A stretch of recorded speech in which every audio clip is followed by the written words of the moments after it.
My name is Gary. I'm the co-founder of Doggerbox. Hi, I'm Deanna from the Pet Taxi. Guys, Michael J. Solar here, founder of Blue Line Canine Dog Training. Guys, my name is Paula. I'm the founder of Clip It Grooming. I fixed all of the technical issues on my website and really boosted my online presence through SEO. Helped us increase organic traffic by 56.31%. Word count grew 119%. Excel Marketing has helped create an amazing website for Doggerbox. If you have a pet brand and need someone to handle your marketing, Barnett's Pet Excel Marketing is the right choice for you. If you have a pet brand and you want to grow it, I highly recommend Pet Excel Marketing. And if you're looking for a marketing agency that's going to boost your pet brand and bring it to the next level, then look no further than Pet Excel Marketing. I would highly recommend the marketing services of Pet Excel Marketing if you want to promote your pet brand. They've made a real difference for us, and I can almost guarantee they're going to do the same for you. Hey guys, welcome back to Pet Brand Podcast. I'm your host Warnith, and our guest today is someone who has truly shaped the global pet industry, Theodore Chalkidis, the founder and CEO of Pet Food Brokers. Since launching the company in 2014, Theodore has built a worldwide reputation for connecting top pet brands with buyers across the globe, creating opportunity from Chile to China and everywhere in between. His expertise spans brand development, private labeling, international distribution, and so much more. So today we will dive into Theodore's journey, explore his insight on the ever-evolving pet food market, and talk about how a brand can grow smarter and faster in today's competitive landscape. So let's jump right in, Theodore. Thank you so much for being a part of Pet Brand Podcast. Thank you very much, dear Warnith. It's my pleasure to meet you and discuss about pet industry market. Love it. So yeah, I mean, like to start, I would love to give your audience a better understanding of your personal journey and like what led you to where you are today. Of course, our journey into pet industry was not something we had initially planned. Mm-hmm. I originally came from an international trade background, working in different sectors. Wow. Mm-hmm. Over the time, I realized that pet industry combined two things I deeply care about. The emotional connection people have with animals and the dynamic opportunities of a fast-growing market. At around 2012, 2013, I started observing how much the pet sector was evolving, and that inspired me to dive in and contribute in my own way. That's what led to the founding of Pet Food Brokers on 2014. Mm-hmm. And looking back, what do you think? Like, what were some of the biggest challenges you guys faced, like when you were starting the company? The biggest challenges. Looking back, we faced definitely building credibility and establishing trust in a very relationship-driven industry. Being a new player meant we had to prove ourselves over and over again.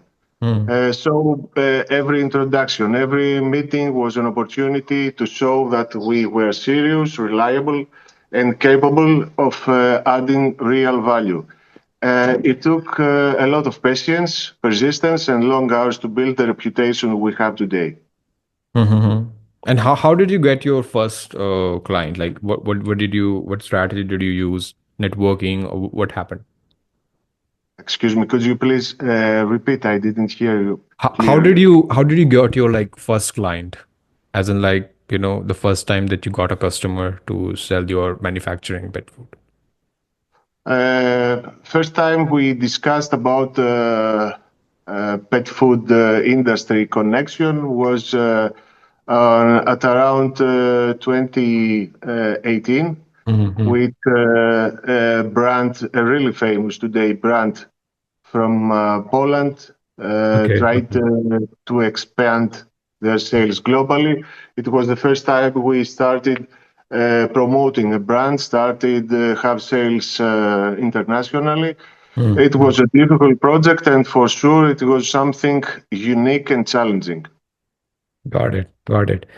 Talking more about the Pet Food Brokers, you know, now that we know a bit about your journey, let's zoom into like Pet Broker itself. Like, can you explain in simple terms for someone who's listened to this podcast in simple terms, like what Pet Food Brokers does for both brands and the buyer?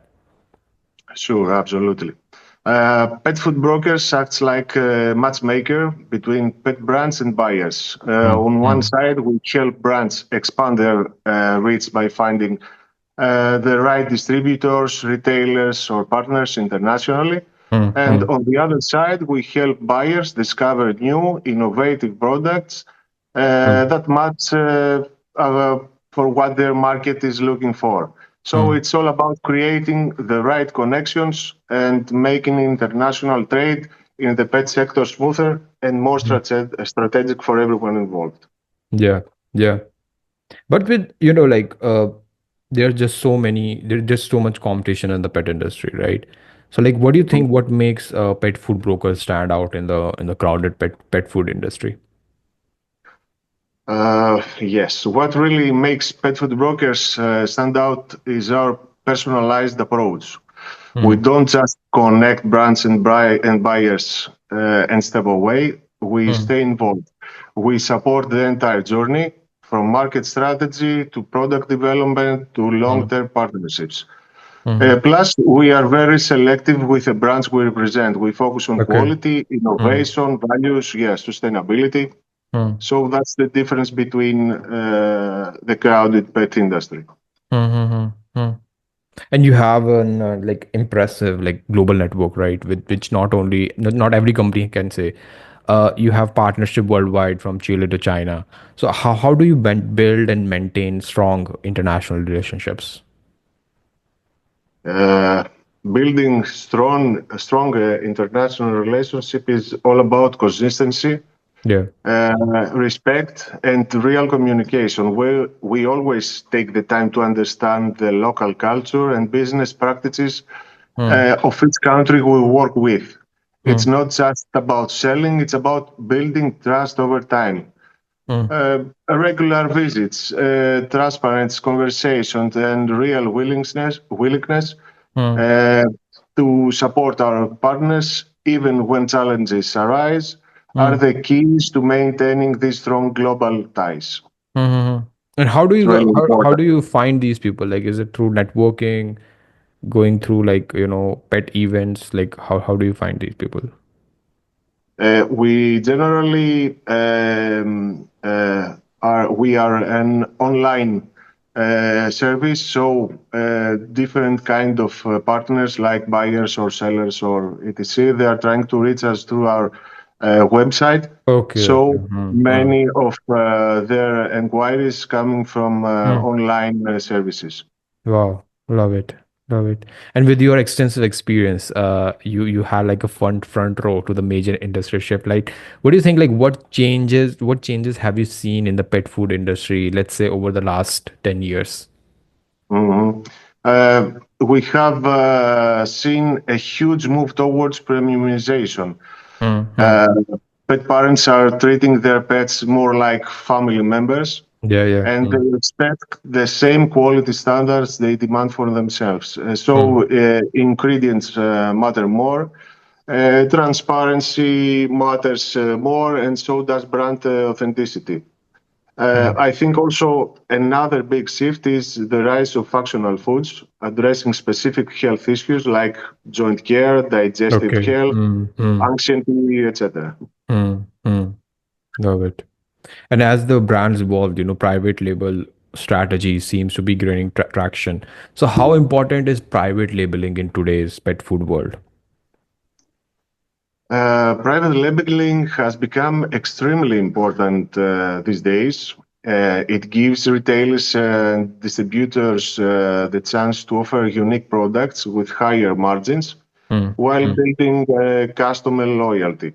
For mm, brands, it's also an opportunity to enter new markets more flexibly mm. without the heavy investment in building brand recognition from scratch, etc. So I think it's a win-win when done correctly. Yeah, yeah. And what do you think, like, what mistakes new pet brands are making when they want to like expand globally? Since you have once you have like, connected with a lot of pet brand founders or manufacturers. Yeah, yeah. The most common mistake is thinking that work at home will work, what we work at home will Mm. work the same way abroad. Okay. Every market has different consumer expectations, regulatory requirements, and mm, retail landscapes. mm, So mm. brands that don't invest in localization, Okay. whether it's adapting their messaging, Mm, packaging, or even their products formulas, mm, mm, struggle to succeed internationally. mm. So do you also help in like helping them with the packaging stuff and like how to, design the packaging and everything, or is it something that you don't care? Yes, sure, we could take care the total private label project Wow. from 0 point to the end Mm, product till the shelf. mm, mm, mm.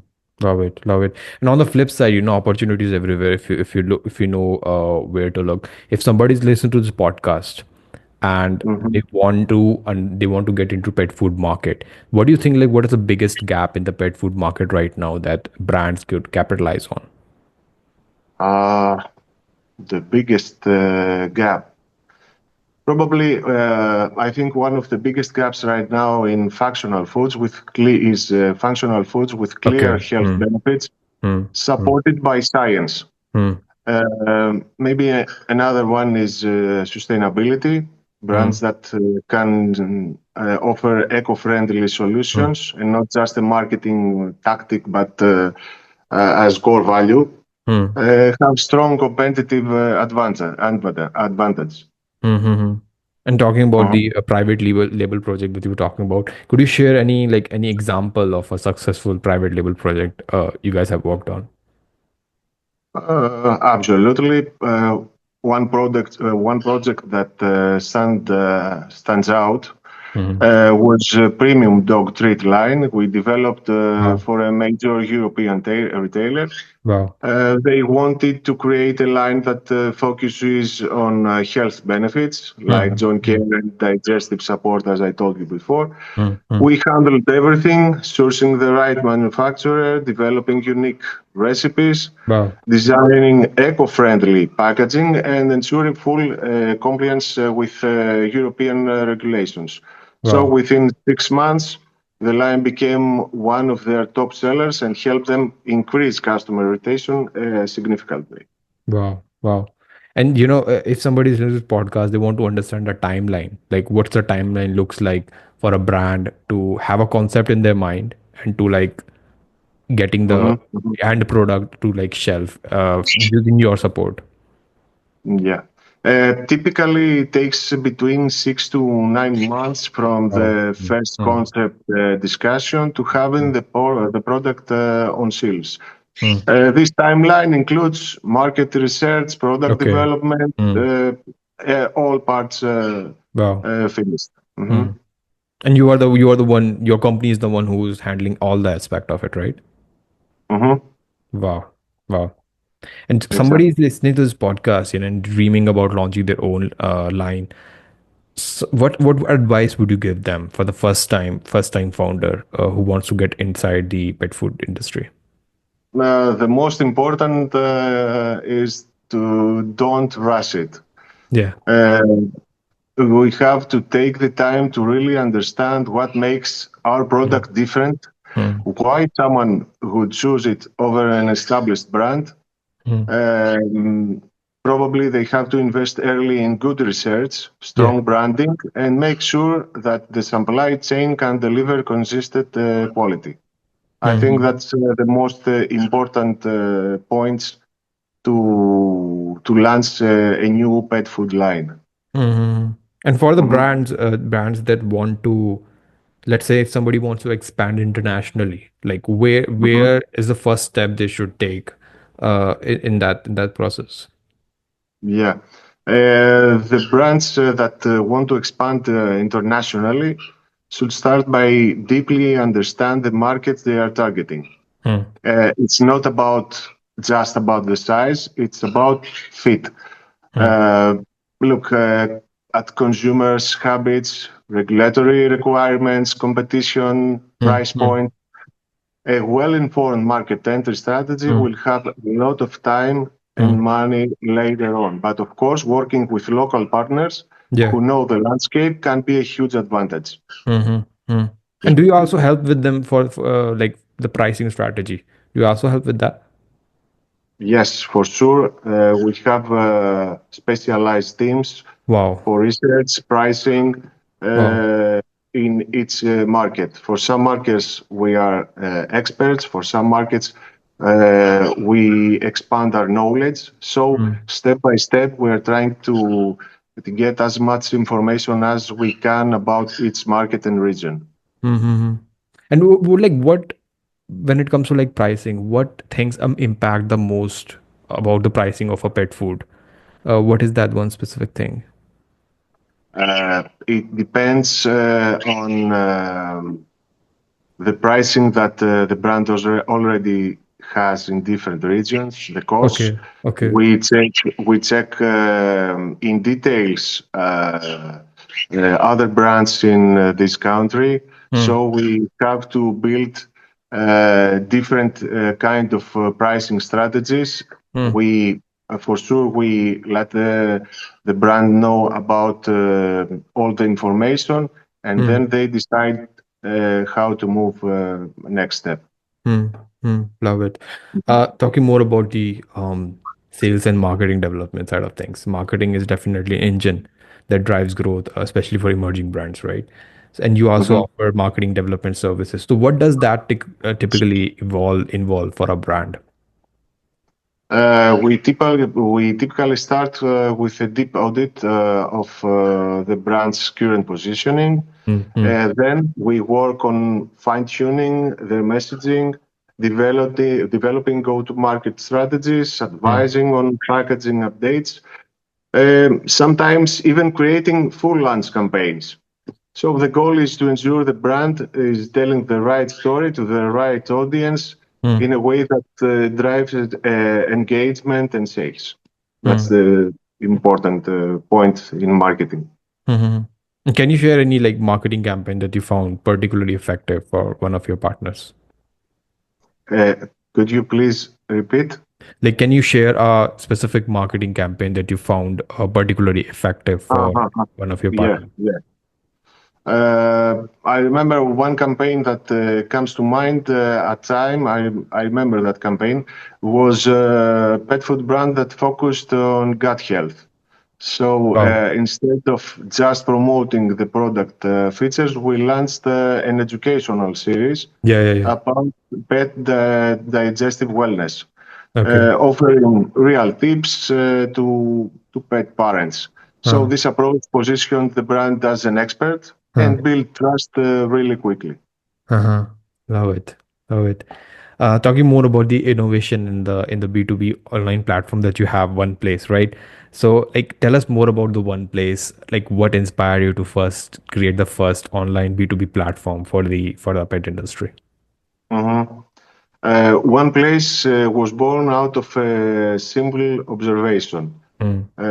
The pet industry needed a more efficient way to connect beyond traditional trade shows Yeah, and yeah. cold emails. So we saw brands struggling to reach the right buyers, and the buyers overwhelmed by too many options. So Mm. we created one place. We are creating one place to be an online meeting point, Yeah. a curated space where serious industry players can find real opportunities year Mm. round, Yeah. easily and transparently. It's Mm. about modernizing how the industry works while still keeping the human connection Yeah. at the center. Yeah, yeah. And speaking of the partners, like Pet Food Brokers has several official partnership around the world, right? So what do you Mhm. look for in a good partner? What are the characteristic you looks in a good partner? Yes. We generally prioritize shared values, Yeah. integrity, Mm. transparency, Mm. and long-term vision. We believe that true partnerships are built on trust and Mm. mutual respect, not Mm. just financial transactions. So, Mhm. a good partner for us is someone who sees the bigger picture, Yeah. someone who understands that success is about growing together Yeah. and not just making a quick sale or a connection. Definitely. And finally, I would love to close with some wisdom for our listeners who are aspiring entrepreneurs in the pet space. What's one piece of advice you would give to new founders entering the pet industry today? Mhm. Uh, Maybe one piece of advice I would give is stay curious Yeah, and yeah, stay close to your customers. The pet industry is emotional people, definitely. deeply care about their pets. Hmm. So brands that listen, learn, and adapt based on real feedback Hmm. will always outperform those that just chase trends. So focus on building trust and delivering real value, and the growth will come naturally. Love it, love it. And lastly, like, where do you see pet food brokers and the pet industry as whole, let's say in the next 5 to 10 years? Uh, I see pet food brokers evolving into a true global platform for Yeah. Mm, brand development, mm, distribution, and innovation. mm. I believe that pet industry itself will continue to humanize products, Yeah. will get even closer to human standards. Mm, mm, Sustainability will become non-negotiable for sure. And mm. technology, I think, will play a bigger role in everything from nutrition to care services. Yeah. I Yeah. think it's an exciting future that comes. Love it. Love it. Guys, that brings us to the end of today's episode of Pet Brand Podcast. Theodore, thank you so much for joining us and sharing your incredible journey, insight, and advice. Thank you again for the opportunity to be a part of this conversation. Thank you very Love much. it. Love it. And to all our listeners, thank you for joining in. If you enjoyed today's episode conversation, be sure to subscribe and leave a review and share this episode with anyone who you think would find it helpful. And I will leave all the links in the description below if you want to check out Pet Food Brokers. And I'm Vernit. I will see you in the next time with more stories, strategies from the leaders in the pet industry. Until then, keep building, keep innovating, and keep making a difference.